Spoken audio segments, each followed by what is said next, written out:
How should we think about Geneva II and the Syrian crisis, considering that Saudi Arabia is opposed to any kind of deal, and the U.S. and Russia have kind of made out a plan where the Assad government would stay intact, and also that the deputy foreign minister of Saudi Arabia has reported to have visited Israel recently, and we can only think that their agenda is their Iran crisis.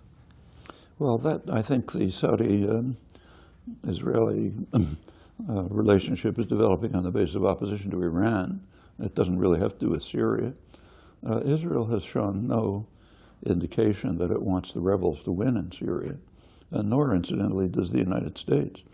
I mean, if the United States and Israel were committed to an overthrow of the Assad government, there are things they could do far short of sending arms, or bombing, nothing controversial. For example, it would suffice for Israel to mobilize forces on these Golan Heights, which Israel occupies and has annexed in violation of Security Council orders, this Syrian territory, very close to Damascus.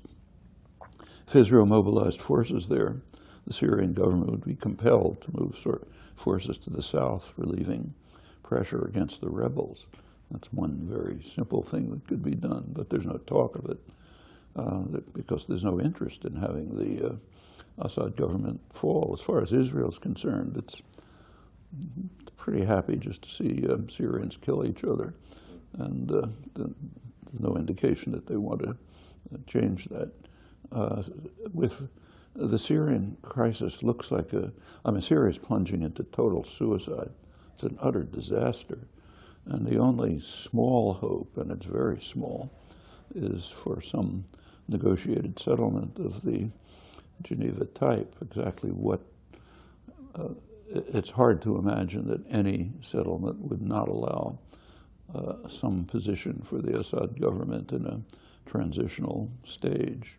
That's kind of a minimum condition under which they would even participate. But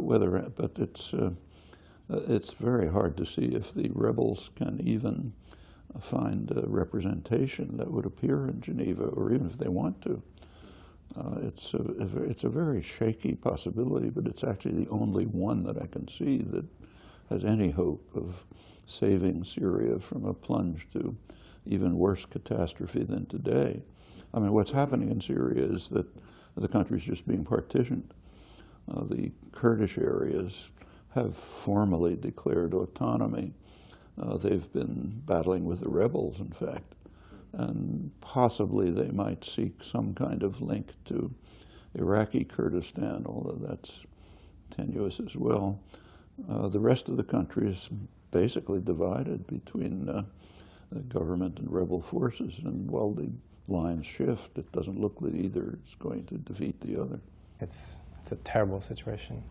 Do you think that we're kind of witnessing a transformation in U.S. political aspiration in the Middle East, and like with this deals with Russia, and could you also comment on Russia's role in the world right now, and also what's going on with Iran? I mean, they've made an interim deal. Now they've like what we've just talked about is Geneva, and there's a deal that they might keep this intact. And well, the Iran question is actually somewhat separate, although of course in the background is a growing split, which was very much exacerbated by the Iraq invasion.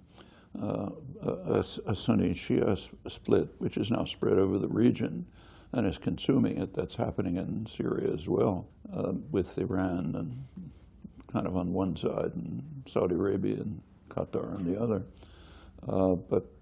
And Iraq is just being torn to shreds. I mean, just today there were another dozens of people murdered, Shia pilgrims on their way to Karbala.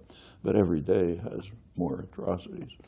And in fact, there was just now the first fatwa by a leading Shia cleric.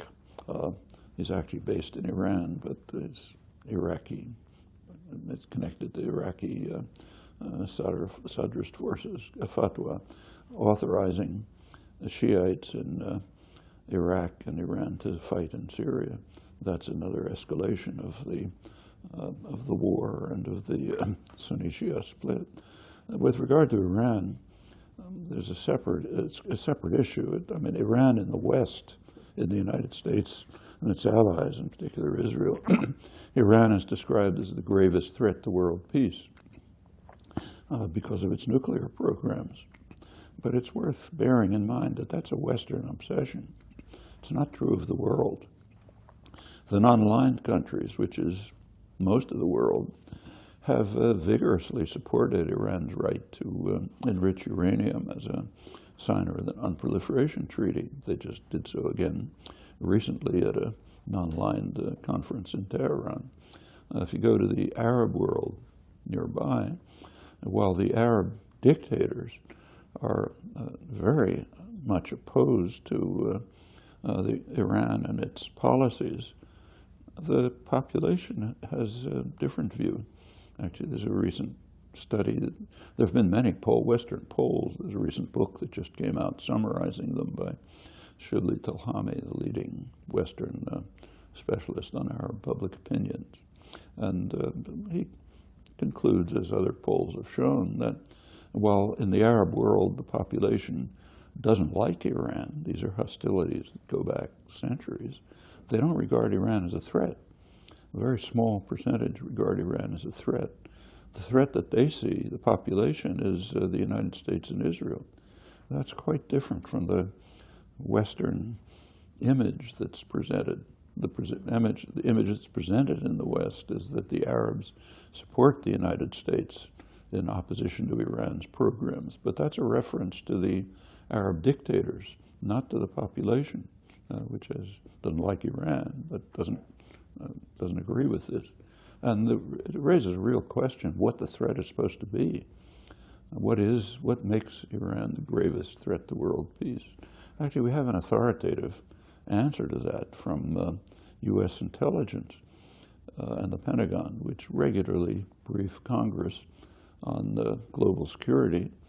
And it's all public. You can find the documents on the web. What they say is that Iran is not a military threat.